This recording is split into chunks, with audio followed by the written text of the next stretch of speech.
Kindly subscribe the channel and hit the bell icon to get regular updates. Thank you. Hello, good morning children. Now let's start chapter 2 part 3. Now here we discuss some translator program.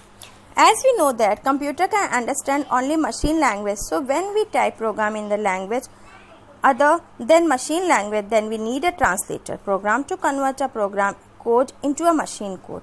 Some of these translation program are discussed as follow. देखिए, सम translator programme में आपको ये बताया जाएगा कि हम computer में किस भाषा से आसानी से सारे प्रोग्रामों को कैसे कन्वर्ट करके ट्रांसलेशन के द्वारा समझ सकते हैं। इसमें फर्स्ट आपका आता है assembler. An assembler is a computer program which convert assembly language program into a machine language. जैसा कि फर्स्ट पॉइंट है असेंबलर, इसका क्या काम होता है, ये असेंबली भाषा को मशीनी भाषा में ट्रांसलेट कर देता है। बस इसका सिंपल सा यही एक काम है कि असेंबली भाषा को मशीनी भाषा में ट्रांसलेट करता है। Compiler, it is translation program to convert a high level language program into a machine language. Compiler का क्या काम होता है, ये हाई लेवल लैंग्वेज प्रोग्राम को मशीन लैंग्वेज में कन्वर्ट करता है। जैसा कि आप अगर इजी वे में समझना चाहें तो आप किसी देश में यात्रा करने जाते हैं और वहाँ की भाषा आपको नहीं समझ में आती क्योंकि आपकी जो मदर टंग होती है वो हिंदी होती है, तो इस कंप्लायर के द्वारा आप उसकी भाषा को अपने में ट्रांसलेट करके आसानी से समझ सकते हैं। Now the interpreter it translates a high level language program into a machine language line by line. Interpreter में क्या होता है, ये ट्रांसलेट करता है हाई लेवल लैंग्वेज प्रोग्राम को मशीन लैंग्वेज में एक एक करके पूरा एक साथ। ये आपको बताता है कि आपका स्टेप बाय स्टेप क्या आपका प्रोग्राम है, उसका इंस्ट्रक्शन क्या है। Then repeat the procedure the remaining instruction and program stop when the error is encountered. Interpreter program are preferred to beginning and slow in the execution. A program is a set of instruction arranged in a logical sequence which tells the computer what to do. अब आप देखेंगे कि programme में कितने आपके types दिए हैं। Modular दिया है, प्रोसीड्यूरल दिया है, इवेंट ड्राइवर दिया है, object oriented program OOP. Here we discuss first modular programming. In modular programming we divided a large program, यानी कि बहुत सारे प्रोग्रामों को into a small units called modular. छोटे छोटे यूनिट्स में मॉड्यूल्स कर देना ही मॉडल्स कहलाता है।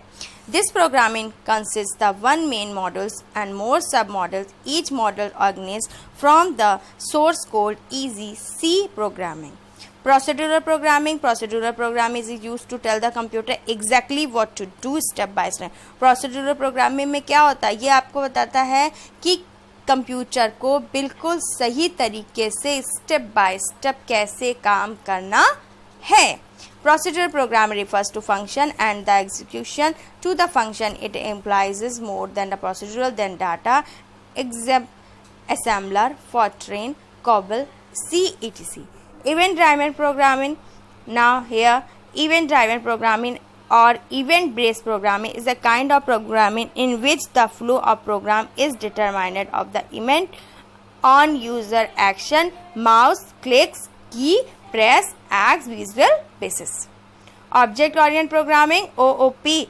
अब देखिए, in object oriented programming is a program collection of object. कि किसका कलेक्शन होता है, ये ऑब्जेक्ट्स का कलेक्शन होता है। This object contain both data and function, ये दोनों को कंडक्ट करता है। क्या क्या होता है उसमें, डेटा भी होता है, फंक्शन भी होता है। Objects belong to classes and can perform specific task eg C++, Java, C Hash, etc. Pseudocode.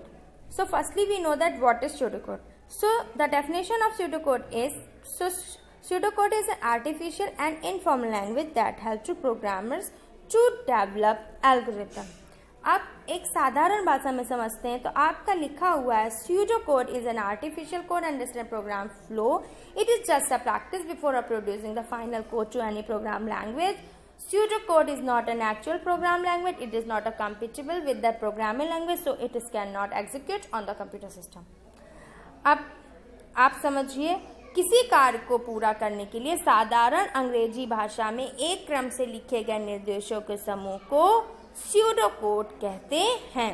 Pseudocode को हम एग्जाम्पल से समझ सकते हैं। नीचे आपके पास एक एग्जाम्पल दिया हुआ है, लिखा हुआ है, let's see some example to creating a pseudocode.